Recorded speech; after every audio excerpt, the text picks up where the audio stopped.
네, 글로벌 증시 주요 이슈 확인해보는 시간입니다. 보도국 조연 기자와 함께하도록 하죠. 안녕하세요. 안녕하세요. 네, 주말 동안 증시에 어떤 이슈들이 있었습니까? 네, 앞서 보신 것처럼 지난 주말 글로벌 증시는 강보합권에서 혼자세로 장을 마감했습니다.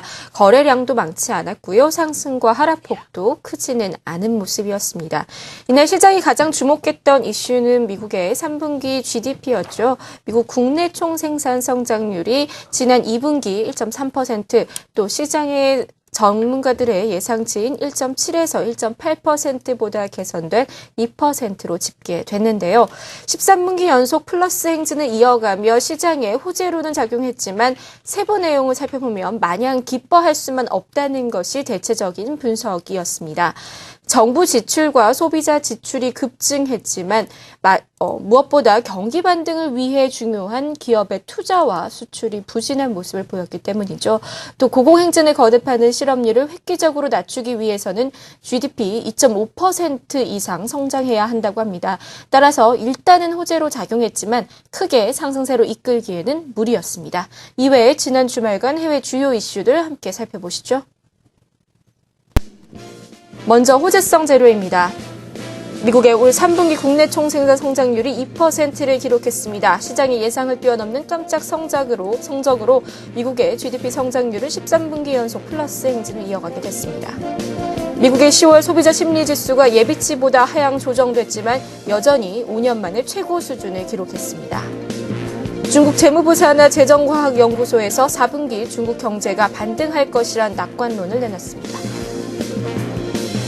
다음은 악재성 요인입니다.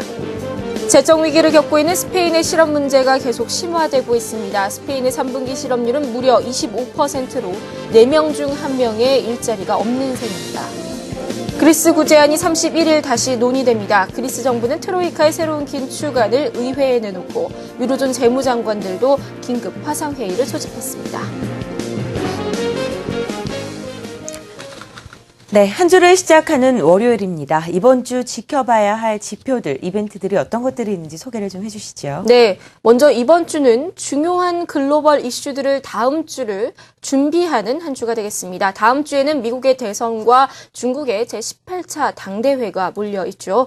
특히 미국의 대선 결과와 또 재정 절벽이라는 불확실성이 현재 글로벌 투자 심리를 위축시키고 있는 모습인데요. 이를 앞두고 발표되는 지표들이 어떻게 작용될지 또 중요한 일정을 두고서 관망세가 두드러질 것으로 보입니다. 지표 중에 가장 주목되는 것은요. 이 금요일 2일에 발표되는 10월 고용지표입니다. 9월 깜짝 7%대 실업률을 기록했던 것에 비해 이번에는 어떨지 또 단연 미 대선에게도 큰 영향을 줄 지표가 될 것으로 예상되는데요. 월가에서는 10월 비농업 부문 신규 고용자 수가 12만 5천 명으로 전달보다 늘어날 것으로 예상하고 있는데 이렇게 되면 버락 오바마 대통령에게 힘이 실릴 수도 있겠죠. 함께 주목해 보시죠. 이 밖에 주택과 제조업, 소비 관련 미국 경기 지표들도 쏟아집니다. 29일에는 9월 개인 소득이 발표되고요. 30일에는 S&P 케이스실러 주택 가격 지수와 소비자 기대 지수, 31일에는 주택 융자 신청 지수, 1일에는 마켓의 구매 관리자 지수와 ISM 제조업 지수, 자동차 판매 등이 발표됩니다.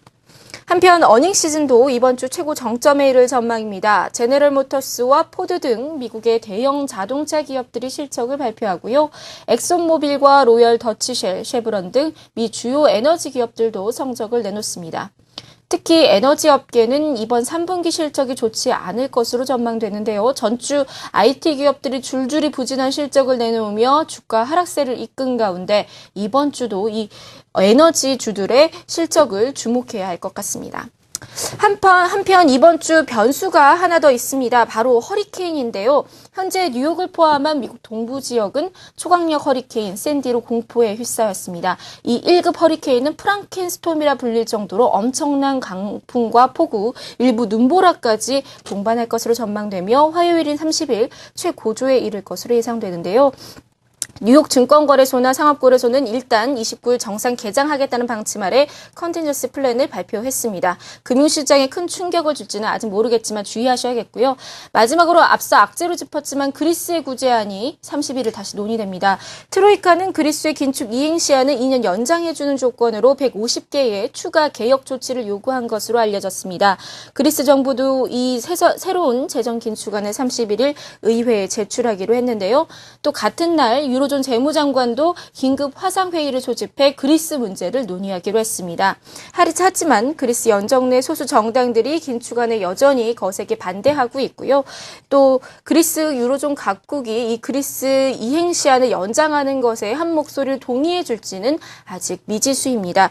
그리스는 오는 11월 중순이면 외화 보유 자금이 고갈되기 때문에 추가 지원이 시급합니다. 막판 협상에서 이 불확실성을 제거하는 좋은 결과를 내놓을 수 있을지 아니면 파국으로 치닫을지 함께 주목해 보시죠. 지금까지 글로벌 경제 주요 이슈였습니다.